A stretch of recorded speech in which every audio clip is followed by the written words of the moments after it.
Há 86 anos chegava no Brasil o rádio e de lá para cá nunca mais parou de fazer história. Escolhemos este local, aqui o Morro do Mendanha, em Goiânia, aonde estão as torres de transmissão de rádio e televisão. E dependendo da intenção do orador, pode mudar a vida das pessoas que estão lá embaixo. Neste documentário sobre o rádio, tentaremos discutir e entender a influência das emissoras na vida da nossa sociedade, ampliando os assuntos de política, economia e também dever social. Os nossos entrevistados, Geraldo Araújo, da Rádio Sucesso FM, e também André Isaac, da Rádio Companhia FM, ficaram à vontade para falar sobre esse assunto. Confira comigo. Estamos aqui ao lado do Geraldo Araújo, jornalista, apresentador, um grande competente na área do jornalismo do rádio. E é um imenso prazer estar aqui hoje fazendo essa entrevista com ele sobre esse documentário nosso sobre o rádio. Geraldo, primeiro, muito obrigado por você estar concedendo um pouquinho do seu tempo, aqui para nós. Em primeiro lugar, eu fico muito honrado em saber que estou sendo entrevistado por formandos de uma universidade, que na minha época não existia Universidade de Comunicação ainda, quando eu comecei a trabalhar em rádio. Politicamente falando, a coisa, não só na época de hoje, mas na época também do Getúlio Vargas, naquela época que a gente nem pensava em nascer ainda, a política mandava em todos os setores da sociedade. Infelizmente, a política está no sangue do ser humano. Então, o rádio, desde aquela época, sempre tem isso, a questão da concessão. Todo mundo fala, não, ninguém é proprietário de rádio. Todo mundo sabe que a propriedade do rádio é do governo federal. A pessoa tem a concessão para explorar aquele canal. Então, para quem eu dou, para quem vai, para quem me apoia, sabe? Uhum. O rádio, infelizmente, nos últimos tempos, virou objeto de barganha. Essa que é a verdade. Por que uma sociedade, uma comunidade mesmo, não ganha uma concessão? Infelizmente, a pura realidade é essa. Existe aquele projeto que foi estabelecido e tal, não sei quantos anos atrás, da rádio comunitária.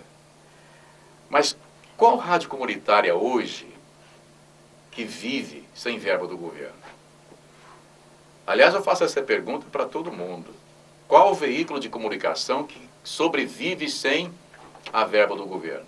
O cidadão que é deputado federal hoje, ele só perde a política se ele quiser, porque ele já tem a sua formação. E existe briga para ser presidente de partido político, porque o partido político mais forte compra o menor para fazer a tal da coligação. Você está entendendo? Uhum. Para ter o quê? Aí já vem aquela questão do rádio e na televisão. Para ter mais espaço no horário gratuito, que para mim é uma pouca vergonha esse negócio de horário gratuito de rádio e televisão. Os políticos é que têm dinheiro para só pegar por que eles não pagam o horário? Socialmente, você acha que o rádio contribui para a sociedade? Deveria ser um veículo de formação de opinião. Deveria ser. Mas existem, principalmente, as grandes redes, eles querem colocar as opiniões deles dentro da cabeça do telespectador, dentro da cabeça do ouvinte. Então, o nosso rádio, a nossa televisão, tem que levar coisas sadias para dentro do lar da pessoa. Sabe? Essas novelas estragam com a população, estragam com a educação do Brasil. Precisariam ter, sabe, o rádio e a televisão precisariam ter coisas mais instrutivas. Nós temos a Globo aí com a TV Futura, né? Mas é um canal fechado. O pobre mesmo que precisa daquelas informações não vê.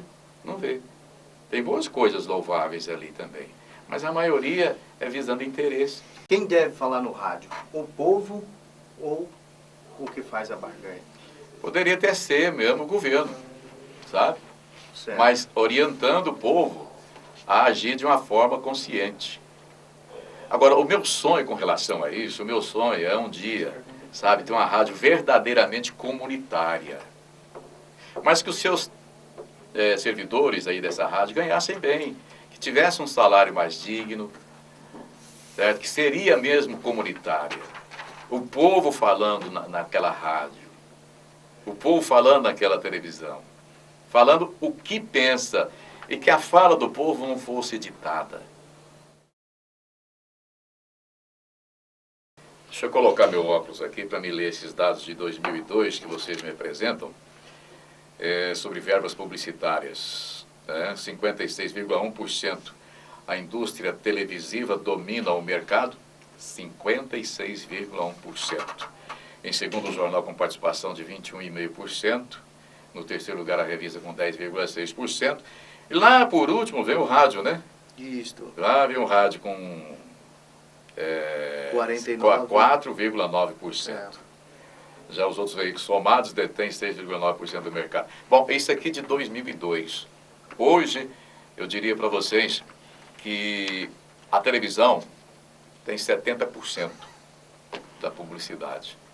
Mas por quê? Porque a maior parte do comércio eletrônico pertence a políticos. Então, o rádio precisa, sabe, despertar.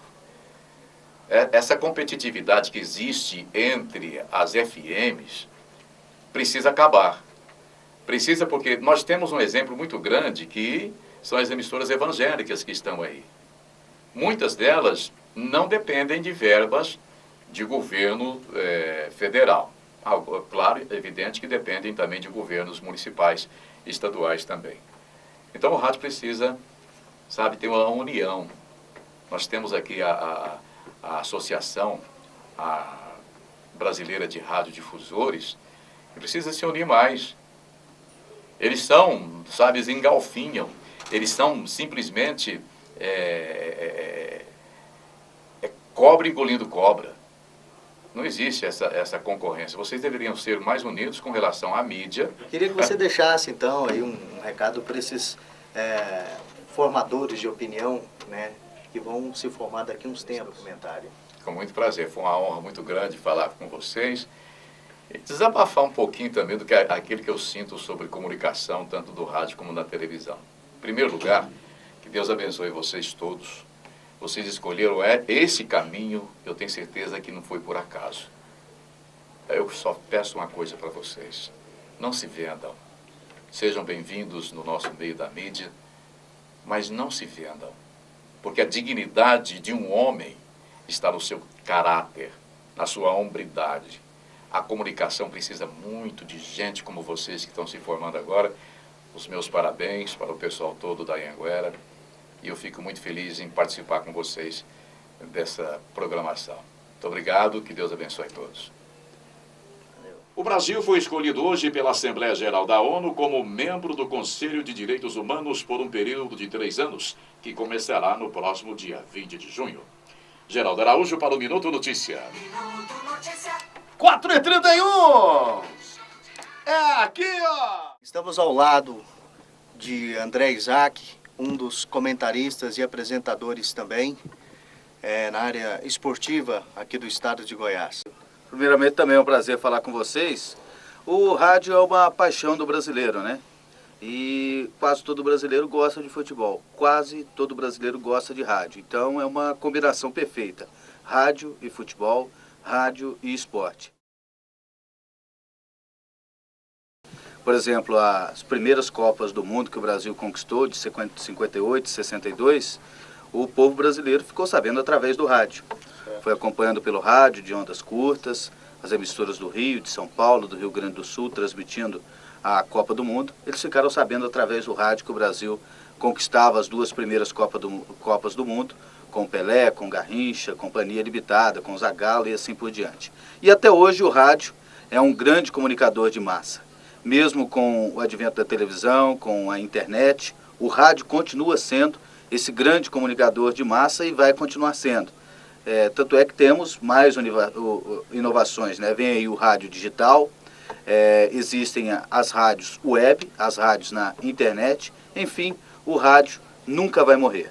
E hoje em dia há uma característica diferente no rádio. Hoje o rádio é mais prestação de serviços.